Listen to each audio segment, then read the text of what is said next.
एक नीलम परी थी जो कि बहुत सुंदर थी और बहुत दयालु थी।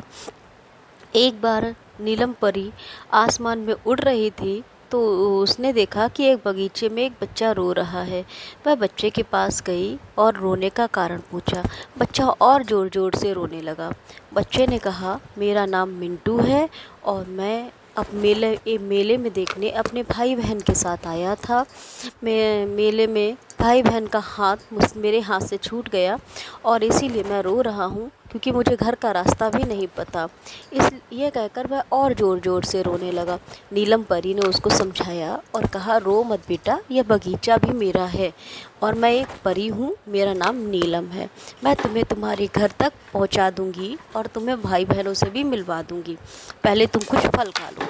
उसने कहा कि मैं फल खा लूँगा, लेकिन मुझे भैया बहनों से मिलवा दो। नीलम परी ने कहा, ठीक है, मैं मिलवा दूँगी। बच्चे ने थोड़े से ही फल खाए और थोड़े से फल अपने भाई बहनों के लिए भी रख लिए। उसने इतने प्यारे, इतने स्वादिष्ट फल कभी नहीं खाए थे। नीलम परी ने कहा, हाँ कि ठीक है, आओ चलते हैं। दोनों आसमान में उड़ते हुए बच्चे ने देखा कि एक जगह पर उसके भैया बहन बड़े उदास बैठे हैं। नीलम परी वहाँ आई और उसने भाई बहनों को मिलवाया। जब भाई बहनों ने अपने छोटे भाई को देखा, बहुत खुश हो गए, लेकिन नाराज़ भी थे। भैया छोटे भाई ने उनको दोनों को फल दिए और सॉरी बोला।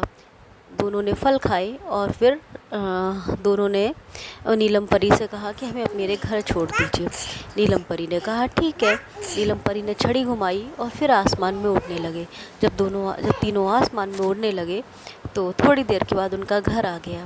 नीलम परी ने कहा, ये लो आपका घर आ गया। नीलम परी उनके घर गई और उन बच्चों को एक एक चॉकलेट दी। बच्चे बहुत खुश हो गए और नीलम परी को धन्यवाद कहा।